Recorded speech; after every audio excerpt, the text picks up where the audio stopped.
السلام علیکم ورحمۃ اللہ وبرکاتہ۔ نحمده ونصلی علی رسولہ الکریم، اما بعد فاعوذ باللہ من الشیطان الرجیم، بسم اللہ الرحمن الرحیم۔ قال اللہ تعالی فی الکلام المجید، فلذکر اللہ اکبر، صدق اللہ العظیم۔ اللہم صلی علی محمد وعلی آل محمد کما صلیت علی ابراہیم وعلی آل ابراہیم انک حمید مجید۔ اللہم بارک علی محمد وعلی آل محمد کما بارکت علی ابراہیم وعلی آل ابراہیم انک حمید مجید۔ اللہ رب العزت کا احسان ہے کہ جس نے ہم سب کو اپنے گھر میں مل بیٹھنے کی توفیق بخشی۔ اللہ سے دعا کریں کہ وہ ہم سب کی حاضری کو اپنی بارگاہ میں قبول کرے۔ اللہ رب العزت نے اس جہان کو آباد کیا تو اس جہان میں بسنے والی بے شمار مخلوقات ہیں، ان میں سب سے افضل اور سب سے خوبصورت اور سب سے پیارا حضرت انسان کو بنایا، اور جس کی پھر تعریف بھی کی کہ ہم نے اس کو اپنے ہاتھ سے بنایا ہے، ہم نے اس کے لیے زمین آسمان بنائے ہیں، اور بلکہ ساری ہی جتنی مخلوق ہے وہ ساری انسان کی خدمت پر لگا دی، اور اس کی رہنمائی کے لیے کتابیں بھیجنا شروع کر دی تاکہ یہ اور زیادہ اللہ کے ہاں اونچا مرتبہ پائے۔ تو انسان کب اچھا بنتا ہے، کب خوبصورت ہوتا ہے، کب وہ اللہ کے ہاں اعلیٰ مقام پاتا ہے، جب وہ اپنے آپ کو عبادات سے سجائے۔ ورنہ تو دنیا میں بے شمار اللہ تعالیٰ کی پیدا کردہ چیزیں ہیں، آپ درختوں کو دیکھ لیں، پھولوں کو دیکھ لیں، باغات اور بہتے ہوئے آبشارے اور سمندر اور دریا اور ایک جگہ پر ٹکے ہوئے پہاڑ اور دنیا کے بڑے ہی خوبصورت اور ایسے دل لبھانے والے مناظر ہیں، لیکن اللہ رب العزت نے ان کی خوبیوں کو انسان کے لیے ہی بنایا ہے، ان کی تعریفیں نہیں کی۔ آپ دیکھتے ہیں کہ رات کو سجنے اور سنورنے والا آسمان ستاروں کے ساتھ کتنا پیارا لگ رہا ہوتا ہے، اور پھر جب ہماری ضرورت ہوتی ہے، ہماری زمین اور ہمارے کھانے پینے کی چیزوں کو جب ضرورت پڑتی ہے کہ بارشیں برسیں، تو اللہ رب العزت حسین بادلوں کے ٹولے آسمانوں پر چلا دیتے ہیں اور ہوائیں چلتی ہیں۔ یہ سب اللہ کی عنایات ہیں، اور ہر دیکھنے والی آنکھ اس کو محسوس کرتی ہے، خوش ہوتی ہے۔ ہر وہ موسم جو اللہ کا عطا کرتا ہے انسانیت کے لیے، اس جہان کے لیے، وہ اپنے موقع پر بہت ہی اچھا ہوتا ہے۔ یہ سب اللہ نے ہمیں دیے ہیں، اللہ نے ان کی تعریفیں نہیں کی، تعریف صرف انسان کی اس لیے کی کہ انسان اپنے اللہ کے سامنے جھکتا ہے، اللہ کی عبادات کرتا ہے، اور اللہ تعالیٰ نے ہمیں بھیجا ہی اس لیے ہے کہ ہم اس کی عبادات کریں۔ خود قرآن میں اللہ رب العزت نے یہ بتایا ہے کہ میں نے جنوں اور انسانوں کو اسی لیے پیدا کیا کہ وہ میری عبادت کریں۔ ہماری جو زندگی گزر رہی ہے اس میں آپ دیکھیں کہ ہمارے دن رات اللہ کی عبادات سے سجے ہوئے ہیں۔ آپ رات کے لمحوں میں آرام کرتے ہیں، سوتے ہیں، اور جو ہی آپ اٹھیں گے تو آپ کی آنکھ کھلتے ہی آپ کو پوری فضا میں ایک شور سنائی دے گا، ایک بہت ہی اچھی آوازیں آئیں گی، اور وہ آوازیں ہوں گی اللہ کے نام کی، اور وہ چلتی رہتی ہیں اور وہ گونجتی رہتی ہیں آوازیں، یہاں تک کہ آپ کو اللہ توفیق اگر دے، آپ اٹھتے ہیں، آپ وضو کرتے ہیں، آپ جائے نماز پہ کھڑے ہو جاتے ہیں اور نماز پڑھتے ہیں، 4 رکعت فجر کی پڑھ لیتے ہیں، تو آپ کی صبح سج گئی اللہ کی عبادت سے۔ اور پھر آپ اپنے کام شام کرتے ہیں، بچوں کو ناشتہ دیتے ہیں، تیار کرتے ہیں انہیں، جنہوں نے کاموں پہ جانا ہوتا ہے، جنہوں نے پڑھنے جانا ہوتا ہے، آپ سب سے فارغ ہو کر پھر ایک وقت آ جاتا ہے اور اسے اشراق کی نماز کہتے ہیں۔ اشراق کی نماز ہمارا جو جسم کے حصے ہیں ان کے اوپر صدقہ واجب ہوتا ہے۔ پورے 360 جوڑ ہیں ہمارے، تو ہر جوڑ پر صدقہ واجب ہے۔ اور آپ کو پتہ ہے کہ جس چیز کا بھی صدقہ نکال دیا جائے وہ صحیح رہتی ہے، پائیدار ہو جاتی ہے، خراب نہیں ہوتی، گم نہیں ہوتی، ضائع نہیں ہوتی۔ تو اس کی 4 رکعتیں یا 2 رکعتیں جتنے اللہ رب العزت نصیب میں کریں آپ پڑھتے ہیں، اور پھر کچھ اپنے گھر کے کام شام آپ نے کیے، کچھ لمحوں کے بعد پھر ٹائم ہو جاتا ہے چاشت کی نماز کا۔ اب اللہ رب العزت کا گھر تو مکہ مدینہ عرب میں ہے، کوئی وہاں جائے گا، کسی کی قسمت میں ہوگا، کسی کے حالات اتنے اچھے ہوں گے وہ وہاں جا کر عبادت کرے۔ تو اب جن کی نصیب میں شاید نہیں ہے، یا جن کے پاس اتنے وسائل نہیں ہے، یا جو لوگ بیمار ہو چکے ہیں وہ اتنی ہمت نہیں رکھتے وہاں جانے کی، یا جیسے کچھ خواتین ایسی ہیں کہ جن کا کوئی محرم نہیں ہے کہ وہ وہاں ان کے ساتھ جائیں، تو وہ اب کیا کریں؟ تو اللہ رب العزت نے انہیں چاشت کی نماز دی ہے کہ اگر وہ چاشت کی نماز پڑھیں گے تو ان کو حج اور عمرہ کا ثواب ملے گا۔ اللہ وہاں لے جائے، وہاں حج عمرہ نصیب ہو تو یہ تو بہت بڑی دولت ہے۔ لیکن اگر کوئی نہیں جا سکتا، کسی کی مجبوری ہے، تو وہ ہر روز حج اور عمرہ اپنے گھر کے اندر اپنے کمرے میں ادا کر رہے، سبحان اللہ، اس کا ثواب لے رہے ہیں حج اور عمرے کا۔ تو آپ ذرا گنتے جائیں کہ آپ جب اٹھے اور اس سے لے کر 3 عبادات یعنی 3 نمازوں کے ساتھ آپ کی صبح سج گئی، پھر بیچ کا ایک لمبا وقفہ ہے، پھر ظہر کی نماز کا وقت آ جاتا ہے، آپ سارے اپنے کام بھی ختم کر لیں، یہاں تک کہ ویسے تو نبی صلی اللہ علیہ وسلم کے ہاں کھانے پینے کی تو کوئی ٹائمنگ نہیں تھی، کیونکہ کھانا پینا ہوتا نہیں تھا، روح کو زیادہ غذا دی جاتی تھی، جسم کی غذائیں بہت کم تھی۔ کبھی ایسے بھی ہوتا تھا کہ آپ کو کوئی گھر آئے صبح میں نماز کے بعد تو کچھ ہوا تو آپ نے استعمال کر لیا، نہیں تو کوئی کھجور کھا لی، شہد ہوا تو اسے پانی میں مکس کر کے لے لیا۔ کوئی باقاعدہ ناشتے کا اہتمام نہیں ہوتا تھا، کیونکہ ناشتے کی چیزیں ہی نہیں تھی موجود۔ جیسے ہمارے یہاں تو ایسے لگتا ہے نا، نماز چھوڑ ہم دیتے ہیں، اللہ نہ کرے، لیکن ناشتہ تو فرض ہے، دوپہر کا کھانا تو فرض کی طرح ہمارے یہاں تو کھانے پینے کے سارے جو اوقات ہیں ان کو ہم لوگ استعمال کرتے اور کھانے پینے کی چیزوں کو تیار کرتے ہیں۔ تو اب دن کو بھی تھا ہی نہیں، صبح اور شام کھانے پینے کے بارے میں آتا ہے، لیکن دن میں بھی کبھی ایسا ہو جائے کہ کچھ آپ نے کھایا اور تھوڑی دیر آپ آرام کریں، کہ لمبا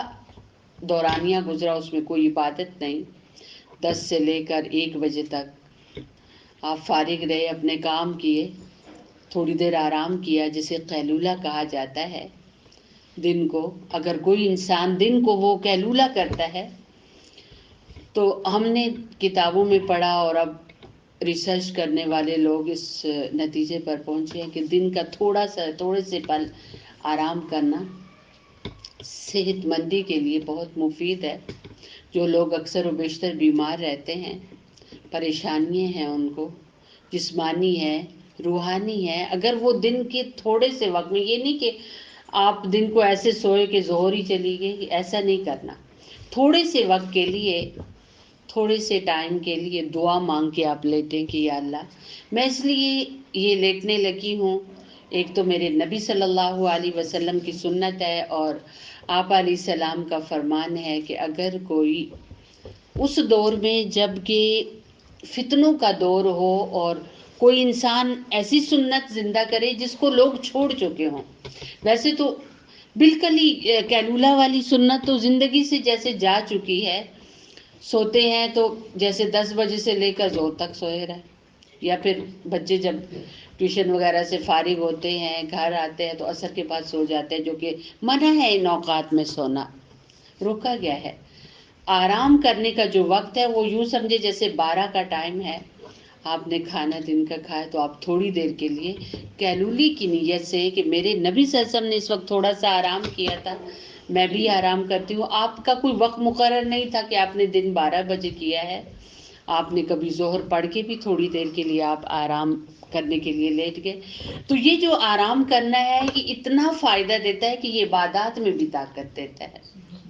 جیسے رات کو دل کرتا ہے انسان کا کہ رات کو اٹھ کر عبادت کروں، حدیث پاک میں آتا ہے نا کہ 7 انسان ایسے ہوں گے جنہیں اللہ رب العزت عرش کے نیچے جگہ دیں گے، سائے کے نیچے جگہ دیں گے، اپنے عرش کے سائے کے نیچے انہیں جگہ ملے گی. اس دن کوئی اور سایہ نہیں ہوگا سوائے اللہ کے عرش کے سائے کے. ان میں سے ایک وہ انسان ہے جس نے رات کی تنہائی میں اللہ کی عبادت کی ہو. تو دن سارا ہم لوگ کام لگے رہتے ہیں تو دل کرتا ہے نا رات کو اٹھے اور تھوڑی سی عبادت کر لیں، کچھ نوافل پڑھ لیں، کچھ قرآن کی تلاوت کر لیں، دل کرتا ہے. تو اٹھا نہیں جاتا، جاگ نہیں آتی. تو دن کو تھوڑی سے پل کے لیے سنت کی نیت سے آپ آرام کریں گے تو آپ دیکھیں گے آپ کو رات کا اٹھنا اتنا آسان لگے گا. وہ تھوڑے سے وقت میں آپ اٹھیں گے اور وہ بڑی پیاری آپ کو عبادت لگے گی. اور جسمانی لحاظ سے بھی کتنے لوگوں کو، یہاں تک کہ میں ایک جگہ پر ایک رپورٹ پڑھ رہی تھی کہ کورین جو لوگ ہیں، کوریا کے رہنے والے، وہ بڑے صحت مند ہیں. وہ اس وجہ سے صحت مند ہے کہ ان کے ہاں پکا یہ معمول ہے ان کا کہ وہ دن کا جب کھانا، جو ان کا لنچ ٹائم ہوتا ہے، وہ کھانا کھانے کے فوراً بعد چاہے وہ چیئر پہ بیٹھے ہوں، چاہے وہ زمین پر بیٹھے ہوں، کوئی کام کر رہے ہوں، تھوڑی دیر کے لیے ہر محکمے میں، ہر کارخانے میں بالکل خاموشی ہوتی ہے اور تھوڑی دیر کے لیے ان کو آرڈر ہے محکموں کی طرف سے کہ انہوں نے 15 منٹ یا 10 منٹ مکمل خاموشی کرنی ہے. اس وقت کوئی چلے پھرے گا نہیں، چاہے کوئی چیئر پہ بیٹھا ہے تو وہ اسے بالکل آنکھیں بند کر کے ایسے خاموش ہو کر بیٹھنا ہوگا. زیادہ تو یہ ہے کہ بھئی سب لیٹ جائیں، لیکن ظاہر ہے وہ تو دفتر ہے نا، تو دفتروں میں باقاعدہ انہوں نے چیئر کی سٹائل ایسے بنائے ہوئے ہیں کہ تھوڑا سا وہ اس طرح کر لیتے ہیں کہ جیسے وہ اس وقت وہ لیٹ گئے ہیں اور تھوڑی دیر وہ آرام کرتے. تو وہاں کی رپورٹس جو ہیں، کوئی ورکر بھی چھٹی نہیں کرتا کیونکہ سب ایک تو ذہنی طور پہ پرسکون ہے، جسمانی طور پہ ٹھیک ٹھاک ہے، تو ان کے محکمے بہت اچھے چل رہے ہیں. صرف کیا ہے کہ وہ مسلمان نہیں ہیں لیکن ہمارے نبی صلی اللہ علیہ وسلم کے اس طریقے کو انہوں نے اپنایا ہو جسے آج مسلمان چھوڑ چکے ہیں. تو پھر اس کا نتیجہ یہ ہے کہ آپ دیکھیں کہ ہمارے چھوٹے بچے بھی نا بیماریوں کا شکار ہیں. آپ تھوڑا سا کوئی وزنی چیز اپنے بچوں کو دیں گے وہ اٹھا نہیں سکیں گے، زیادہ دیر بچے جاگ نہیں سکتے، زیادہ دیر قرآن تک نہیں پڑھ سکتے. ہم اپنے بچوں کو تھوڑی دیر اگر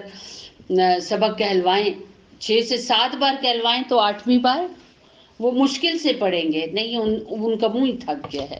تو ایسا کیوں ہے کہ ہم نے اپنے نبی علیہ السلام کے طریقے چھوڑے ہوئے ہیں. آپ اس طریقے کو زندہ کریں تو آپ دیکھیں گے کہ ہم جسمانی طور پر بھی صحت مند ہو جائیں گے اور رات کی عبادت بھی اللہ تعالیٰ نصیب فرمائیں گے۔ علماء فرماتے ہیں کہ یہ اللہ رب العزت کی لاڈلی نماز ہے،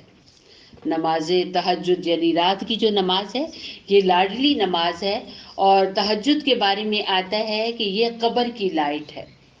جیسے قبر تو بہت ہی اندھیری ہوگی، اور آپ قبر کا اگر دیکھیں تصویر میں، ویسے تو اس وقت جب قبریں بند ہی ہوتی ہیں تو عورتوں کا تو قبرستان ویسے بھی جانا منع ہے، اور کیونکہ یہ بہت ہی نرم مزاج اور جلد رو دینے والی ہوتی ہیں، تو ان کے اندر بہت زیادہ بیان کرنے کا اور جزا فضا یعنی رونے دھونے کا مادہ ہے، اس لیے عورتوں کا منع کر دیا گیا ہے قبرستانوں میں جانے سے۔ تو اس لیے آپ کو اور ہمیں پتہ نہیں چلتا کہ قبر کا جو بناوٹ ہے وہ کیسی ہے، لیکن اگر تصویروں میں دیکھا جائے تو بالکل چھوٹی سی ہوتی ہے، جتنا سا جسم ہے اتنی سی قبر ہوتی ہے، لمبائی میں بھی چوڑائی میں بھی۔ اور جب اس کو بندے کو اندر رکھ دیتے ہیں تو صرف اتنا سا وہ اونچی ہوتی ہے کہ جتنی وہ بیٹھ سکے، اس کا سر، یعنی ایک بندہ جتنا بیٹھ سکتا ہے قبر کے اندر اتنی ہی اونچی ہوتی ہے۔ تو آپ دیکھیں کہ دائیں بائیں کوئی کھڑکی نہیں ہے، کچھ بھی نہیں ہے، کوئی باہر سے جانے والی روشنی نہیں ہے۔ اور پھر اوپر جب وہ لگاتے ہیں، اب تو قبروں کے سائز کے مطابق ایک ہی پلیٹ ہے سیمنٹ کی بنا دی گئی ہے، تو گاؤں میں اس طرح ہوتا تھا، پتھر چوڑے چوڑے تیار کرتے تھے، تو وہ 5 سے 6 پتھر اوپر ایسے بچھا دیتے تھے اس صندوق کے اوپر، اور اوپر باقاعدہ سیمنٹ یا مٹی لگائی جاتی ہے۔ تو اب چونکہ ایک ہی سیمنٹ کی پلیٹ بڑی سی تیار کی جاتی ہے، جتنی قبر ہوتی ہے اس کے اوپر لگا دی جاتی ہے، اور سیمنٹ سے اس کی بھرائی ہوتی ہے، اور سائڈوں سے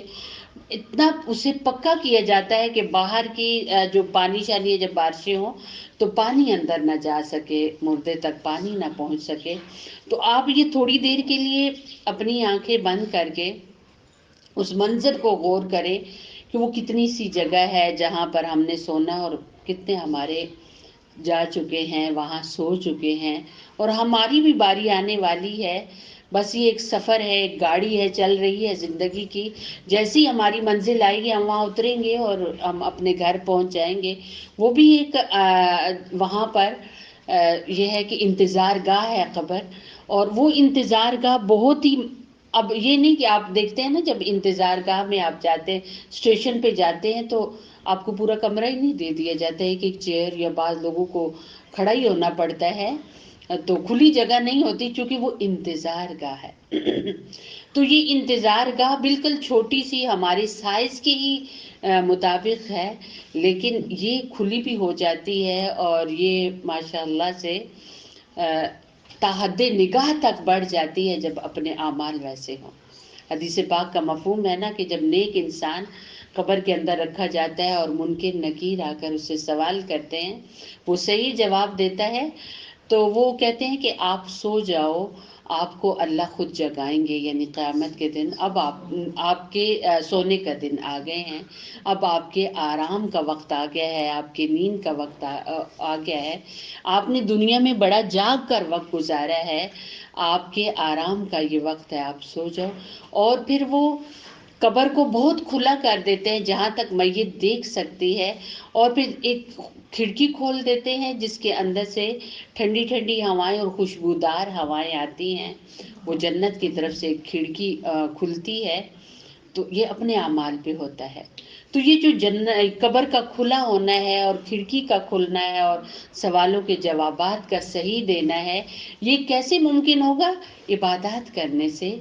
خاص کر کے رات کی نماز کے بارے میں علماء فرماتے ہیں کہ یہ قبر کے سائز کو کھلا بھی کرواتی ہے، اور پھر یہ ہے کہ یہ قبر کے اندر روشنی کا کام دیتی ہے، جو رات کے اندھیرے میں پڑھی جانے والی نماز ہے۔ تو یہ کیسے نصیب ہوتی ہے؟ ویسے تو بڑی بڑی راتیں ہم گزار چکے ہیں، کتنی ہم ان سردیوں کی راتیں کتنی لمبی ہوتی ہیں، اور ایسے لگتا ہے کہ ابھی سوئے تھے اور پھر صبح ہو گئی، اتنی لمبی رات ہوتی ہے۔ جاگنے والے اگر اس رات میں عبادت کریں تو بہت کچھ کما سکتے ہیں، لیکن ہمیں بڑی کم لگتی ہے وہ رات، لیکن رات ہی عبادت نصیب ہوتی ہے اس سنت کو زندہ کرنے سے۔ تو میں آپ کو بتا رہی تھی کہ ہمارا پورا دن دیکھیں سج گیا ہے عبادات سے، کہ آپ نے فجر پڑھی، پھر اشراق پڑھی، پھر چاش پڑھی، پھر دن کو آپ تھوڑی دیر کے لیے آرام آپ نے کیا کہ میرے نبی علیہ السلام اس وقت آرام کرتے تھے، اور پھر ظہر کا وقت ہو گیا، اور ظہر کی پھر 12 رکعتیں ہمیں ملی۔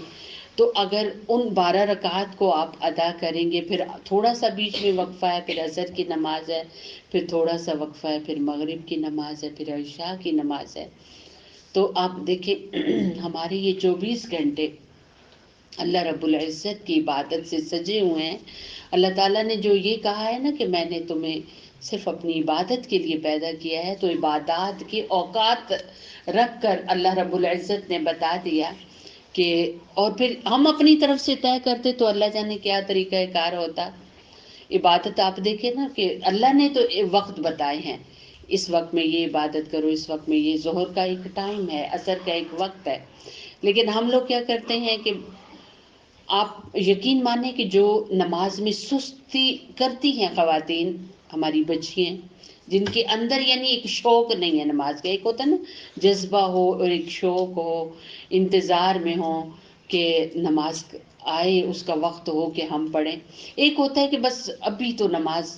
کا وقت ہونے والا ہے، ابھی میں نے یہ کرنا ہے۔ تو جن کو یہ نماز بوجھل اور بھاری لگتی ہے نا، وہ اکثر اپنی نمازوں کے اوقات میں بڑا دھیان رکھیں کہ ان کی نمازوں کے وقت میں کوئی نہ کوئی ایسا زبردست سا کام کھلے گا کہ وہ بمشکل یا تو فرض پڑھ پائیں گے یا پھر نماز پڑھیں گی نہیں، کیونکہ انہیں وقت نہیں ملا، انہیں کہیں جانا پڑ گیا، ان کے گھر میں کوئی رش ہو گیا، یا ان کے گھر میں کوئی ایسا کام آ گیا، وگرنہ جو شوق رکھتے ہیں، جو جذبہ رکھتے ہیں، جن کی زندگی کا ایک مقصد ہے کہ بس ٹھیک ہے وقت تو گزاریں لیکن اصل کام تو اللہ کی عبادت ہے، اور خاص کر کے نماز، جس کے بارے میں اللہ رب العزت کے نبی صلی اللہ علیہ وسلم کا ارشاد ہے کہ کافر اور مسلمان کے درمیان فرق کرنے والی نماز ہے۔ تو آپ علیہ الصلوۃ والسلام کا یہ فرمان ہے کہ ایک مسلمان کو دیکھنا اور ایک کافر کو دیکھنا کہ یہ مسلمان اور یہ کافر ہے، تو پھر دیکھو کہ نمازوں کے وقت میں جو نماز پڑھیں گے وہ مسلمان ہوں گے، اور جو نماز نہیں پڑھیں گے وہ مسلمان نہیں ہوں گے۔ تو آپ دیکھیں کہ ہماری یہ جو نمازیں ہیں، تو جو لوگ، جو خواتین، جو بچیاں ہماری نہیں پڑھتی، نہیں ان کی عادت پڑھنے کی، تو ان کے لیے یہ بہت مشکل ہے، اور ان کے نمازوں کے اوقات میں مسائل بڑھ جاتے ہیں، یہ ہمیشہ یاد رکھیے گا۔ اور میری بہنوں اور بچیوں، نماز ہماری قبر کے اندر اس کا سب سے پہلا سوال ہوگا۔ سب سے پہلے کیا سوال ہوگا؟ من ربک، تیرا رب کون ہے؟ تو اس سوال کا جواب کون دے سکے گا؟ جس نے اللہ کی مانی ہوگی۔ اللہ کو تو ہم سب مانتے ہیں اللہ ہے، لیکن اللہ کی مانی جس نے ہوگی وہ اس سوال کا جواب دے سکے گا۔ اللہ کی دیکھیں نا، اللہ تعالیٰ نے 30 پارے ہمیں دیے، 6666 اس میں آیات ہیں، تو اس میں 700 آیات میں تو اللہ تعالیٰ نے نماز کا کہا ہے، اور جتنی احادیث ہیں سیاہ ستہ کی ہیں، تو ان ساری احادیث میں اگر آپ دیکھیں، بخاری شریف ہے تو اس میں بھی جب نماز کا ذکر آئے گا تو بڑی کثرت سے آئے گا، تو باقی بھی جتنی بھی احادیث ہیں، مسلم کی لے لیں، داؤد شریف لے لیں، یا ابھی ہماری بچیاں کورس کر رہی ہیں اس میں ہے معارف القرآن، معارف الحدیث، تو معارف الحدیث میں کتاب الصلاح یہ پورا باب ہے، ایک پورا حصہ ہے کتاب کا، اور نماز کے فوائد اور نماز نہ پڑھنے کے نقصانات، اور نماز نہ پڑھنے والے لوگ کہاں پر ہوں گے، ان کو ملنے والی جزائیں، یہ ساری اس میں ذکر ہے، اور بڑی تفصیل آئی ہے نماز کے متعلق۔ تو گویا نماز ہمارے دین کے جو اعمال ہیں، بنیادی جو حصے ہیں دین کے، اس میں نماز کا جو مقام ہے وہ ستون کی طرح ہے۔ آپ نے کمرہ بنا لیا اور اس کے درمیان میں ستون لگا دیا، آپ اس کو ہٹا دیں، آپ کہیں کہ نہیں جی یہ برا لگتا ہے، اچھا نہیں لگتا، تو کیا ہوگا؟ آپ کی یہ جو خواہش ہے نا، آپ کا سارا کمرہ برباد کر دے گی، آپ کا سارا چھت گر جائے گا، آپ نے ستون ہی ہٹا دیا۔ تو نماز بھی دین کے لیے ستون کی حیثیت رکھتی ہے۔ آپ چاہے کتنی بھی تسبیح پڑھیں، آپ کتنے بھی اچھے ہوں، لیکن اگر آپ کے اندر نماز نہیں ہے تو دین نہیں ہے۔ اور پھر سب سے پہلا، اور آپ دیکھیں ہم نے بھی پڑھا اور ہمارے آگے بچے بھی پڑھ رہے ہیں، ہمارے مدرسے میں بچیاں بھی پڑھ رہی ہیں، تو جب ہم کوئی سوال بچوں کو دیتے ہیں، یہ بچیاں اچھی طریقے سے اس چیز کی واقف ہیں کہ جب ہم سوال لکھواتے ہیں اور پہلا سوال ہی نہ آ رہا ہو تو پزل ہو جاتا ہے بندہ، آگے آ بھی رہے ہوں تو دے نہیں سکتے جواب کیونکہ پہلا ہی نہیں آیا تھا، وہیں پر ذہن اٹکا رہتا ہے۔ تو پہلے 3 ہی سوال ہے نا قبر کے، تو پہلا سوال ہی اگر اس کا جواب نہ آیا تو آگے کیا دے پائیں گے؟ آگے تو ہے اسی کے ساتھ جڑے ہوئے نا۔ تو ہماری جو 5 وقت نمازیں ہیں اور بیچ میں جو نفلی عبادات ہیں،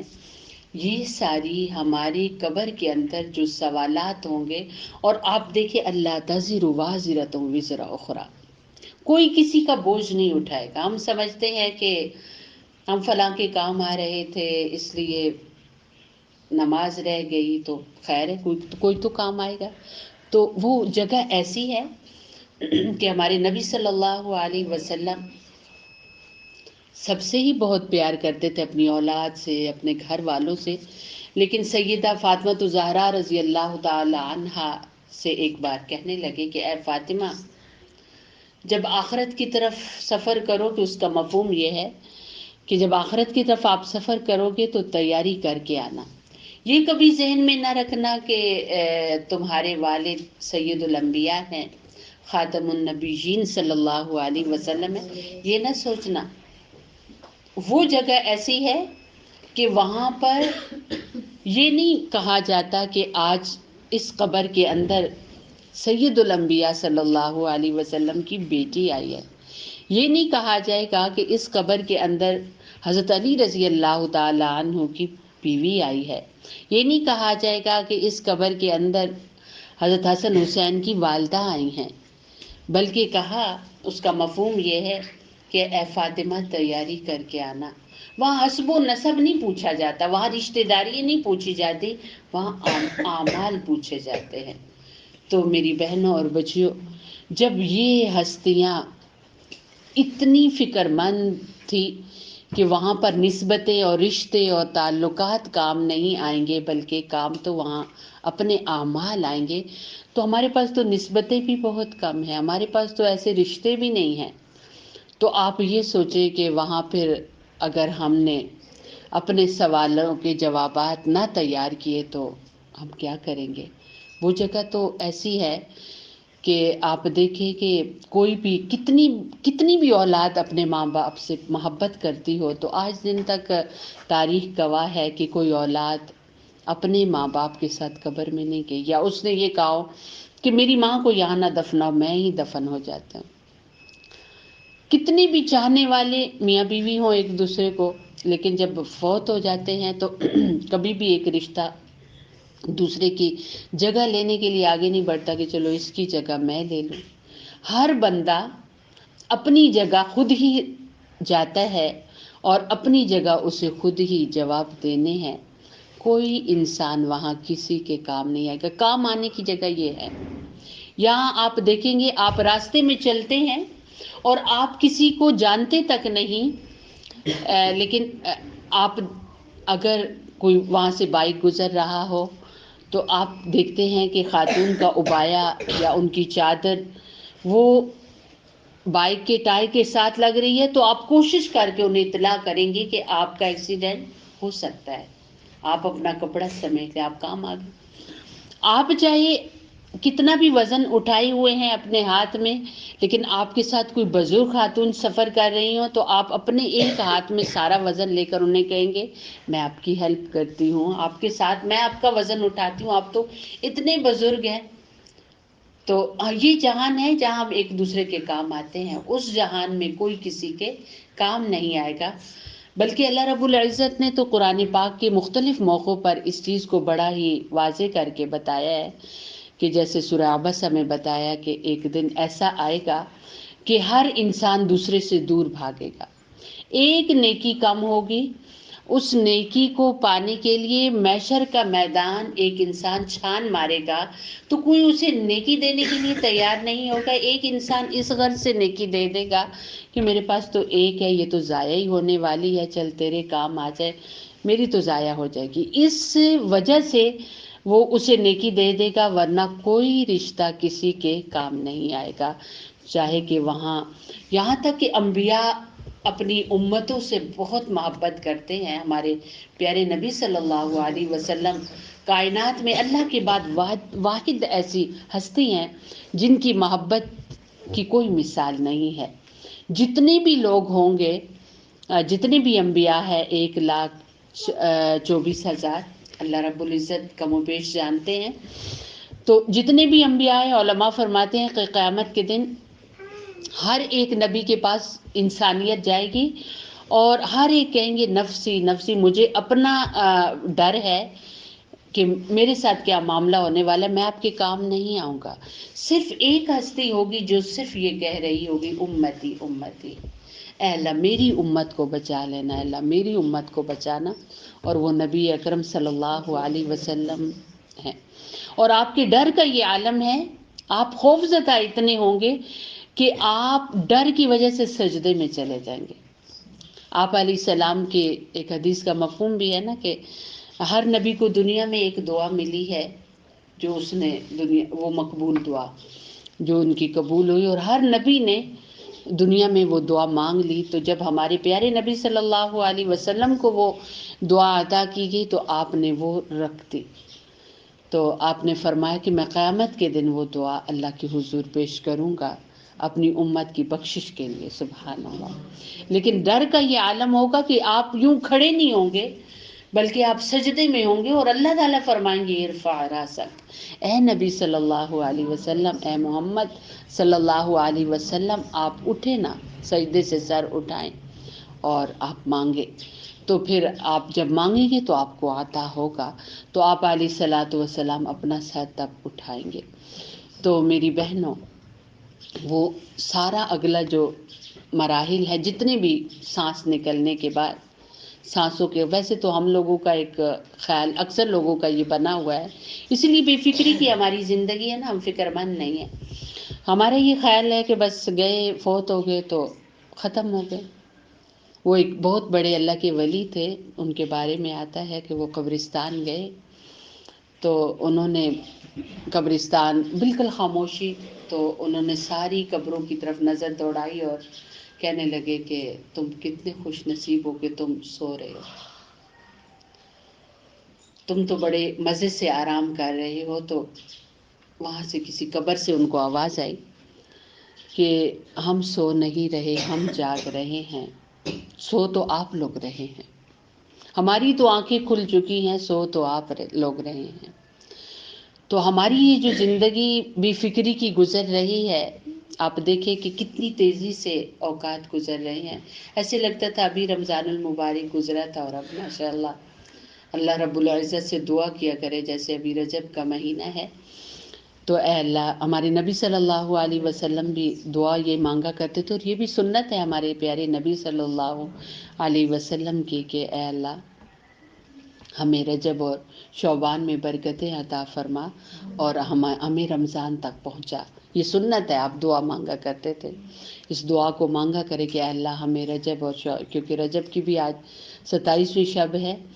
اور پھر آگے شعبان ہے، اور پھر آگے یعنی یہ تھوڑا سا وقت رہ کے آگے پھر الحمدللہ رمضان آنے والا ہے. تو برکت عطا فرما کیا مطلب ہے؟ تاکہ ان مہینوں میں روزے رکھے جائیں، عبادات کی جائے، عبادات کا اضافہ کیا جائے، تاکہ عادت بنے رمضان المبارک میں عبادتیں کرنے کی. کیونکہ وہ تو ایک ایسا مہینہ ہے جس میں ایک عبادت کا بدلہ 700 گنا تک بڑھا دیا جاتا ہے. یعنی آپ ایک کام کریں گے تو وہ 700 گنا تک بڑھے گا، اس کو جو نفع اس پر لگے گا وہ 700 گنا ہوگا. تو آپ دیکھیں کہ جو لوگ بھی تجارتیں کرتے ہیں تو وہ، یا آپ جیسے آپ خواتین ہیں تو خواتین کا زیادہ تر کیا ہوتا ہے، وہ پورے اپنی مارکیٹ اور اپنے پورے ایریے کی خبر رکھتی ہیں کہ کون سی دکان پر کب سیل لگے گی. تو کیا ہوتا ہے کہ سیزن کی چیزیں خریدنے کے لیے کہ اب یہ گزر رہا ہے، سردیاں گزر رہی ہیں تو اب سیل لگ جائے گی کہ اچھے اچھے لباس جو بہت مہنگے ملا کرتے تھے اب وہ سستے ملیں گے. تو آپ بہت سارا جمع کر کے کیا کریں گے کہ وہ بہت سارے کپڑے جو پھر جب آپ سیزن آئے گا آپ ان کو استعمال کریں گے، جو اب کئی ہزار کے ملتے تھے وہ تھوڑے سے پیسوں میں زیادہ چیزیں آئیں گی. تو پہلے سے آپ تیاری کرتے ہیں نا، اور پھر یوں بھی کرتے ہیں کہ سب کو بتا دیتے ہیں کہ فلاں دن سے سیل کی ڈیٹ شروع ہو جائے گی، تو مجھے بار بار جانا پڑے گا. اور خاص کر کے اگر بچوں کی شاپنگ کرنی ہو کہ بچے اب بڑے ہیں تو ان کی چیزیں اکٹھی کرنی ہے ان کی شادی کے لیے، تو پھر کتنی پہلے سے ہی سب کو بتا دیتے ہیں. ایون کہ خواتین اپنے مائکے میں بھی بتا دیتی ہیں کہ اب ہمارا آنا جانا کم ہو جائے گا، ہم زیادہ نہیں آئیں گے کیونکہ ہمیں تیاریاں کرنی ہیں، ہم نے چیزیں خریدنی ہیں. تو کیا ہے کہ اس موقع سے فائدہ اٹھایا جاتا ہے. تو میری بہنوں اور بچیوں، رمضان المبارک ہمارے عبادات کی ایک سیل لگتی ہے. عبادات پر ملنے والا ڈبل نفع، ڈبل کیا 7% یعنی 700 زیادہ بڑھا دیا جاتا ہے. تو اس کے لیے تو پہلے سے ہی تیاری ہونی چاہیے. اور ہمیشہ یاد رکھیں کہ آپ کہیں کہ میں رمضان میں یہ کام کر لوں گی، وہ کبھی بھی نہیں کر پائیں گے. آپ دیکھیں جیسے صلاۃ التسبیح ہے، آپ کہیں کہ نہیں میں رمضان میں ہی پڑھوں گی، تو آپ ایک سجدہ بمشکل کریں گے، دوسرے کے لیے آپ کھڑے نہیں ہو پائیں گے، بیٹھ کے ہی آپ کو پڑھنا پڑے گا. تو کھڑے ہونے کی عبادت جو ہے، کھڑے ہو کے عبادت کرنے کی جو لذت ہے اور مزہ ہے اور جو اس کے اثرات ہیں، وہ تو اپنے ہیں نا، ان کی تو کوئی نعم البدل ہی نہیں ہے نا.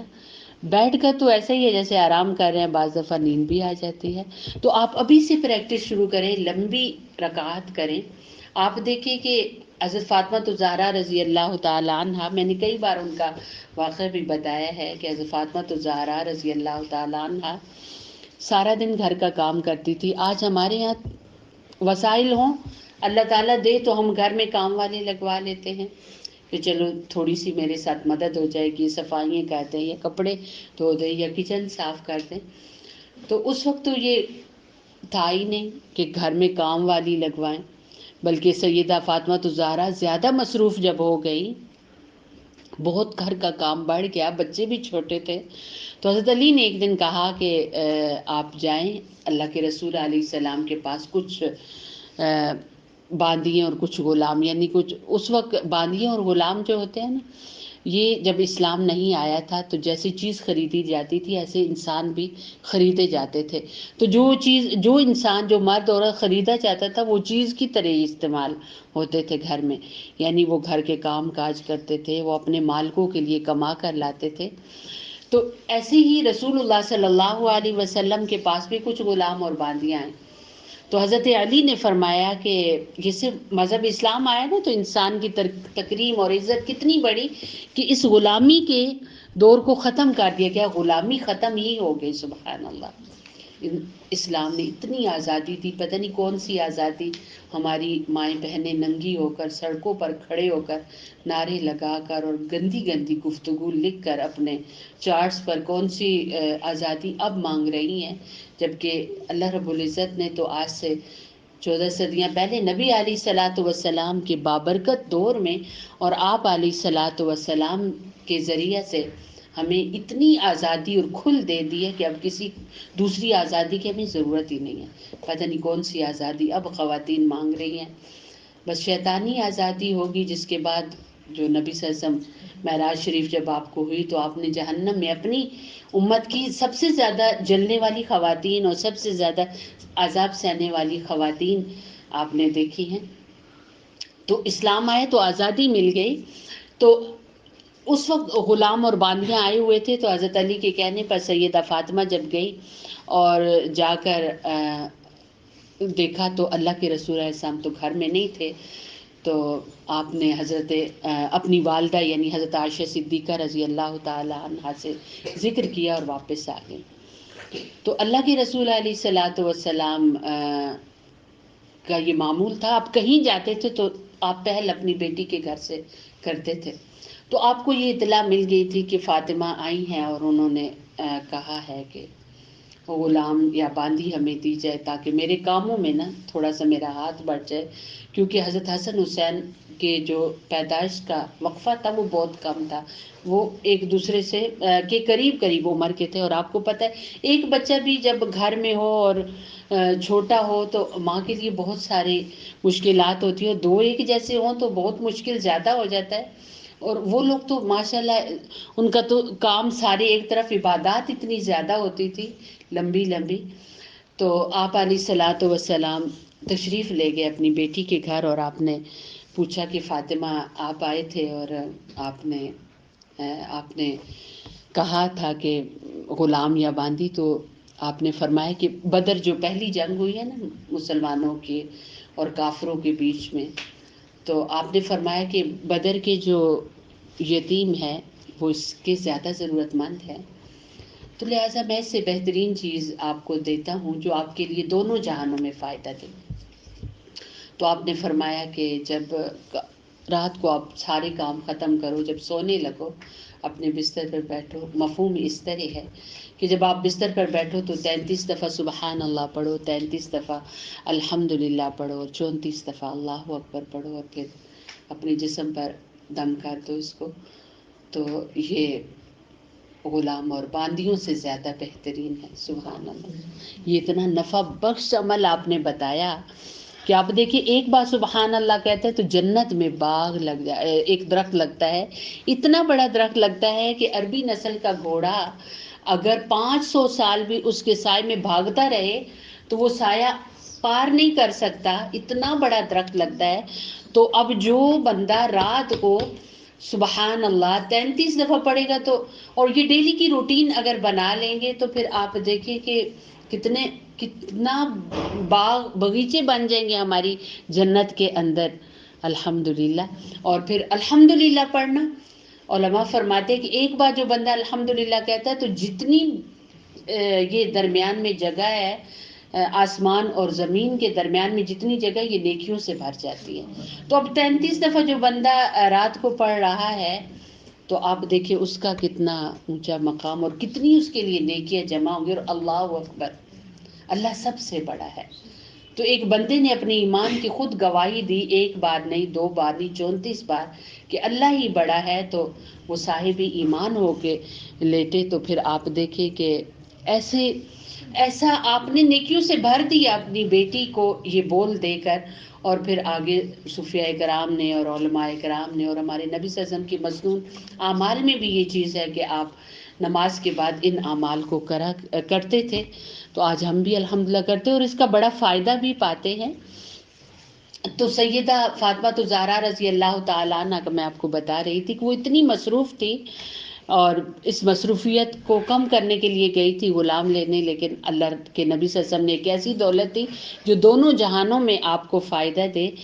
تو آپ رات کو جب عبادت کرتی تھی، ایک عبادت ہماری ہوتی ہے نا، تو ایک وہ عبادت کرتی تھی. تو رات کو جب کام ختم کر کے بچوں کو سلا کے جب جائے نماز پہ کھڑی ہوتی، اور ایک بار ایسے ہوا کہ کھڑی ہوئی اور قرآن پاک کی حافظہ تھی تو تلاوت شروع فرمائی تو حضرت بلال نے اذان کہہ دی. سردیوں کی لمبی رات اور حضرت بلال نے اذان کہہ دی. تو دکھی ہو کر جب دوسری رکعت ذرا ہلکی پڑی اور سلام پھیرا تو دکھی ہو کر کہنے لگی اللہ جی آپ کی راتیں اتنی چھوٹی ہیں کہ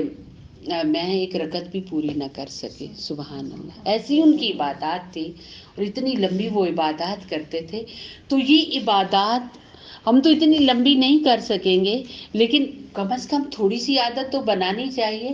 تو یہ پہلے سے تھوڑی سی پریکٹس آپ کریں گے کچھ لمبی، یعنی آپ کو جتنی صورتیں یاد ہیں آپ ایک رکعت میں ان کو پڑھے، بڑے آرام سے، پھر دوسری رکعت میں پڑھے. اس طرح کر کے آپ نفلوں کی نماز کی عادت ڈالیں. اور خاص کر کے جو بہنیں ہماری ہیں، ہماری بچی ہیں جن کی نمازیں رہ جاتی ہیں، تو وہ اپنے فارغ وقت میں نمازوں کی ادائیگی کا بھی کوشش کریں کہ نماز جو رہ جاتی ہیں، قضا نمازیں ہو جاتی ہیں، ان کو آپ ادا کریں. کیونکہ کوئی پتہ نہیں دنیا سے اگر چلے جائے اور نماز ادا نہیں کی ہوئی تو ایک نماز کے بدلے میں 80,000 سال دوزخ میں جلنا پڑے گا. اور نماز کی معافی جو ہے نا، وہ ایک نماز کا ہدیہ جو ہے ایک صدقہ فطر جتنا ہے. یعنی اب دن میں ہماری 6 نمازیں ہیں نا، 5 عشاء تک اور 1 نماز وطر ہے، 6 نمازیں ہیں، تو گویا پورے دن کی نمازوں کا 600 روپے بنا۔ تو آپ دیکھیں کہ میرا کئی بار ایسی خواتین جو فوت ہوئی تو مجھے بھی غسل کرنے کا اللہ رب العزت نے موقع دیا، تو میں ایک چیز نوٹ کرتی ہوں کہ اگر کوئی خاتون خانہ فوت ہوگی اور ان کے ناک میں یہ ہے کوکا ڈلا ہوا ہے یا ان کی بالیاں ہیں، تو جس کے ہتھے چڑھے گا نا وہ فوراً سمیٹ لیں گے، اور ان کی جیب میں اکثر بڑی بزرگ خواتین کی جیبوں میں پیسے پڑے ہوتے ہیں، وہ چھپا لیں گے، نہیں پتہ چلے گا وہ کہاں گیا۔ اور آپ کو پتہ ہے کہ ایک والدہ یا والد ان کا جتنا کچھ ہے، چاہے وہ علماء کہتے ہیں کہ ان کے کپڑوں کے ساتھ لگی ہوئی سوئی ہے، سوئی کتنی کی ملتی ہے؟ 1 روپے کی ملتی ہے۔ اب اس سوئی میں بھی جتنی ان کی اولاد ہے ان ساروں کا حق ہے۔ یہ الگ بات ہے کہ بچے کسی ایک کو دے دیں کہ یہ امی کے کپڑوں کے ساتھ یا ابو کے کپڑوں کے ساتھ، یا ابو کے کپڑوں کا بٹن وہ بھی ہے نا، تو وہ کوئی ایک نہیں بندہ رکھ سکتا، وہ ساروں کا اس میں حق ہوتا ہے۔ تو آپ دیکھیں جب ہماری سانس نکل جاتی ہے اور ہمارے جسم کے ساتھ لگی ہوئی چیزوں کو ایسے چھین لیا جاتا ہے، تو آپ کیا سوچ سکتے ہیں کہ آپ کی نمازوں پر کوئی ہوگا؟ میں نے خود ایک خاتون، اللہ رب العزت ان کی مغفرت کرے، بزرگ تھی، وہ بہت بیمار ہو گئے تھے، بڑے پکے نمازی، تو میں نے ان کی بیٹی سے کہا کہ آپ اندازاً چیک کر لیجئے گا کہ کتنی نمازیں ان کی رہ گئی تھی، آپ ان کا کفارہ ضرور دیجئے، کیونکہ وہ آپ کی والدہ تھی۔ کہنے لگی کہ اللہ معاف کرے، میں پڑھ سکتی ہوں، پیسے نہیں دے سکتے۔ آپ دیکھیں کہ کتنے پیسے بنتے ہیں، 100 روپے تو ہمارا بچہ 100 روپے دن میں ختم کر لیتا ہے، تو چیز میں ہی تو، اور آپ دیکھیں ہم ایک دن کا اگر ہم سالن نہ بنائیں، یا ہم نے سالن بنایا اسے ذرا اس میں پانی زیادہ ڈال دیں، اس کا شوربہ بڑھا دیں، ہم کل نہیں سالن پکائیں گے، وہ 150 ہم جمع کریں گے، ہماری والدہ یا ہمارے والد کی نمازوں کا ہم نے کفارہ دینا۔ ہم ایسے بھی کر سکتے لیکن ایسا ہوتا نہیں ہے۔ تو اس لیے جب یہ کچھ کوئی نہیں کرے گا میری بہنوں، تو اپنی نمازیں جو رہ گئی ہیں نا انہیں ابھی سے آپ قضا پڑھیں۔ آپ دیکھیں کہ ہمارے نبی صلی اللہ علیہ وسلم کو اکثر لوگوں کے ہاں یہ مشہور ہے نا کہ رجب کے مہینے میں آپ کو معراج شریف ہوئی ہے۔ اس کا کوئی وقت طے نہیں ہے کہ کون سی رات تھی یا کون سے دن آپ کو معراج ہوئی، لیکن آپ کو ہوئی ہے معراج، ہوئی رجب میں ہی ہے، لیکن یہ کوئی پتہ نہیں ہے کہ کون سی تاریخ کو، جیسے شب قدر کا کوئی پتہ نہیں نہ چلتا کہ کون سی تاریخ کو۔ یہ بھی چھپانا ایک حکمت ہے کہ اگر خاص وہ دن بندے کو پتہ چل جائے تو اسی دن کو بس زیادہ ہائی لائٹ ہم کریں گے، اس دن میں ہی زیادہ عبادات ہوں گی، جیسے عام عادت بن گئی ہے، تو باقی دنوں میں کوئی عبادات کا اہتمام نہیں ہوگا۔ تو ویسے تو رجب کے مہینے میں یعنی یہ جو معراج شریف ہوئی، اس کی کوئی خاص طے عبادت نہیں ہے کہ آپ روزہ بھی رکھیں یا رات کی عبادت بھی کریں، بالکل بھی طے نہیں ہے۔ لیکن ہمارے نبی صلی اللہ علیہ وسلم کو اللہ تعالیٰ نے اتنا عالی شان مقام عطا کیا، جتنے بھی انبیاء تھے وہ سارے نبی زمین پر تھے نا، تو انہیں جو کچھ بھی دیا گیا زمین پر دیا گیا۔ تو ہمارے نبی صلی اللہ علیہ وسلم کی نبوت چونکہ آسمانوں پر بھی ہے، دنیا اور آخرت میں بھی ہے، تو آپ علیہ السلام کو اللہ تعالیٰ نے اتنا اونچا مقام عطا کیا کہ آپ کو آسمانوں پر بلایا۔ پھر ایک جگہ ایسی بھی آتی ہے کہ جبریل امین کہتے ہیں کہ اللہ کے رسول علیہ السلام یہاں سے آگے تو میں نہیں جا سکتا کیونکہ میرے پر جو ہیں جل جاتے ہیں، یہاں سے آگے تو آپ کو اکیلے سفر کرنا ہوگا۔ تو آپ دیکھیں اللہ کے رسول علیہ السلام وہاں تک گئے جہاں تک کوئی نہیں گیا، تو اتنا عالی شان مقام اللہ تعالیٰ نے عطا کیا، تو اس کا شکرانہ امت پر ضروری ہے۔ تو اس کو ذہن میں رکھے کہ اللہ نے وہ نبی ہمیں دیا کہ جو سب میں بڑے ہیں، جو سب کے سردار ہیں، وہ سب سے آخری نبی علیہ السلام ہے، اور اللہ نے اتنی اونچی شان آپ کی بنائی کہ آپ کو آسمانوں پر بلایا، اور پھر آپ کے اعزاز میں اس وقت کل کائنات رک گئی۔ علماء فرماتے ہیں کہ آپ دیکھیں ہم یہاں سے اگر روڈ تک جاتے ہیں تو کتنا وقت لگ جاتا ہے، اور آپ علیہ السلام مکہ سے وہاں پر بیت المقدس تک گئے، 1.5 مہینے کا سفر ہے وہاں پر۔ بعض علماء فرماتے ہیں کہ یعنی ایک لمبا سفر ہے وہاں، اگر پیدل جب کیا جائے۔ اب تو سفر بالکل سمٹ گیا ہے نا، اب تو ہوائی سفر جو ہے انہوں نے تو اور زیادہ سفر کو سمیٹ دیا ہے۔ وہ سفر جو دنوں میں ہوتا تھا، مہینوں میں ہوتا تھا، اب گھنٹوں میں ہوتا ہے، انسان گھنٹوں میں پہنچ جاتا ہے۔ تو آپ دیکھیں کہ اللہ کے رسول علیہ السلام براق پر گئے ہیں، اور پھر آپ بیت المقدس اور پھر ساتوں آسمانوں سے بھی اوپر گئے ہیں، لیکن آپ جب جانے لگے تو آپ نے وضو فرمایا، اور وضو کیا تو علماء فرماتے ہیں کہ ظاہر ہے وہ کچی جگہ تھی نا، تو پانی بہہ رہا تھا، پانی جو آپ نے وضو کیا تو وہ بہہ رہا تھا، اور آپ جب آپ نے دروازہ کھولا تو کنڈی، ظاہر ہے وہ جو دروازے کے ساتھ کنڈی لگی تھی وہ ہل رہی تھی۔ جب آپ وہاں پر گئے بیت المقدس، پھر آپ نے سارے انبیاء کو وہاں امامت کروائی، پھر آپ ساتوں آسمانوں پہ گئے، جنت دوزخ کی سیر کی، اللہ رب العزت سے ملاقات کی، پھر اللہ تعالیٰ نے آسمانوں پر آپ کو نماز کا تحفہ عنایت کیا جو کہ 50 تھی، پھر آپ بار بار جاتے رہے تو 5 رہ گئی، یہ میں مختصر آپ کو بتا رہی ہوں۔ تو آپ جب واپس تشریف لائے تو وہ پانی اسی طرح بہ رہا تھا جیسے ابھی کسی نے وضو کیا، اور وہ کنڈی اسی طریقے سے ہل رہی تھی۔ سبحان اللہ، اللہ تعالیٰ نے کائنات کا جو وقت تھا، نظام تھا، وہ جگہ پر روک دیا۔ اس وقت کے لوگ حیران ہوتے تھے کہ یہ کیسے ممکن ہے کہ اتنے تھوڑے سے وقت میں یہ وہاں سے وہاں ہو کے آئے، اور پھر آپ جب جہاں جہاں سے سفر کر رہے تھے تو راستے میں قافلے آپ کو ملے جو سفر کر کے آ رہے تھے، اور آپ نے ان سے ملاقات بھی کی، اور واپسی پہ وہ جب قافلے پہنچے اور انہوں نے بتایا اس طرح گھوڑے پر سوار، براق پر سوار یہ تھے اور ہمارے پاس سے گزرے تھے۔ سبحان اللہ۔ تو میری بہنوں، اللہ رب العزت نے یہ دولت جو آپ کو عطا کی معراج شریف کی، تو آپ آسمانوں پر تشریف لے گئے، تو اصل کیا دینا تھا؟ ایک تو مقام بتانا تھا کہ کائنات میں اللہ کے بعد اگر کوئی ہستی بہت اونچے مرتبے اور مقام والی ہے تو وہ اللہ کے رسول علیہ الصلوۃ والسلام ہے، اور پھر نماز کا گفٹ دینا تھا۔ صرف نماز کی حیثیت نہ، ہم یہاں سے سمجھ لیں کہ نماز کتنی اونچی دولت ہے کہ اللہ تعالیٰ نے آسمانوں پر بلا کر آپ کو عطا کی۔ باقی جتنی ہماری عبادات ہے، روزے ہیں، حج ہے، زکوٰۃ ہے، وہ سب زمین پر فرض ہوئے ہیں، اور واحد ایک عبادت ہے نماز کی جو آسمانوں پر فرض ہوئی ہے۔ اللہ رب العزت ہم سب کو نمازوں کا پابند بنائے۔ دعا کے لیے ہاتھ اٹھائیں۔ بسم اللہ الرحمن الرحیم۔ اللہم صلی علی محمد وعلی آل محمد کما صلیت علی ابراہیم وعلی آل ابراہیم انک حمید مجید۔ اللہم بارک علی محمد وعلی آل محمد کما بارکت علی ابراہیم وعلی آل ابراہیم انک حمید مجید۔ ربنا آتنا فی الدنیا حسنہ وفی الآخرۃ حسنۃ وقنا عذاب النار وقنا عذاب القبر وقنا عذاب الحشر وقنا عذاب الميزان وتوفنا مع الأبرار۔ ربنا هب لنا من أزواجنا وذرياتنا قرة أعين واجعلنا للمتقين إماما۔ رب اجعلني مقيم الصلاة ومن ذريتي ربنا وتقبل دعاء۔ ربنا اغفر لي ولوالدي وللمؤمنين يوم يقوم الحساب۔ اے اللہ ہم سب کا مل بیٹھنا قبول فرما۔ اے اللہ جتنا کہا سنا عمل کی توفیق عطا فرما۔ اے اللہ ہمارے چھوٹے بڑے گناہ معاف فرما۔ اے اللہ ہمارے اگلے پچھلے گناہ معاف فرما۔ اے اللہ ہمارے چھپے علانیہ گناہ معاف فرما۔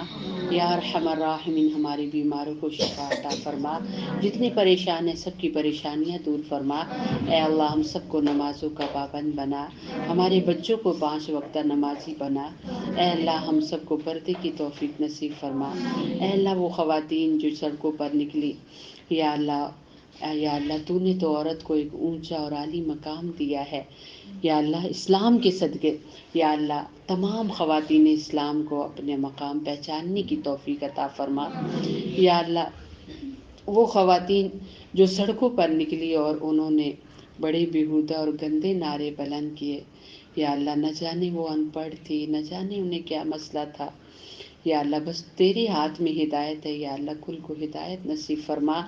یا ارحم الراحمین اللہ وہ کلمہ پڑھنے والی ہیں، یا اللہ انہیں تو نے جو مقام دیا ہے اپنے مقام اور حیثیت پر انہیں فخر کرنے والا بنا۔ یا ارحم الراحمین اللہ، یا اللہ پوری امت مسلمہ کو ہدایت عطا فرما۔ اے اللہ نبی علیہ السلام کی جتنی امت دنیا سے جا چکی ہے یا اللہ سب کی بخشش فرما، یا اللہ سب کی قبروں کو جنت کا باغ بنا، جتنا کچھ اس محفل میں کہا گیا ان سب کی یا اللہ وہاں کی مشکلوں میں آسانی کے لیے یا اللہ اس ہدیے کو قبول فرما۔ یا ارحم الراحمین اللہ، حضور علیہ السلام کی پوری امت میں جتنے لوگ آج موجود ہیں یا آئندہ آئیں گے یا اللہ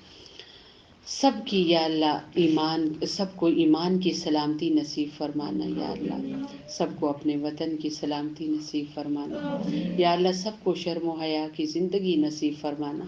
یا اللہ، سب کو موت کے وقت کلمہ نصیب فرمانا یا اللہ، سب کو قبر کی سختی سے محفوظ فرمانا یا اللہ، آخرت میں محشر کے میدان میں یا اللہ سب کی مدد فرمانا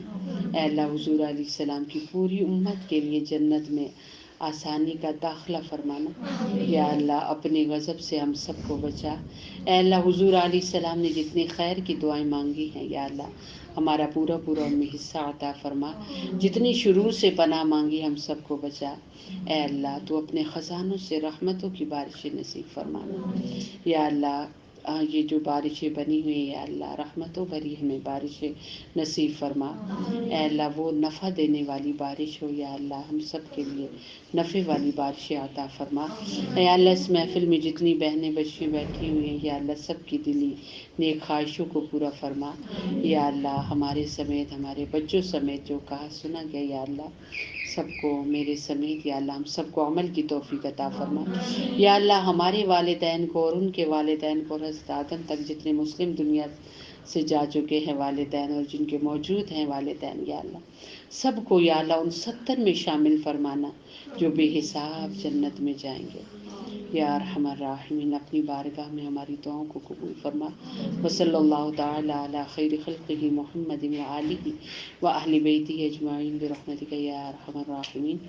سبحان ربک رب العزت عما یصفون وسلام علی المرسلین والحمد للہ رب العالمین برحمتک یا ارحم الراحمین۔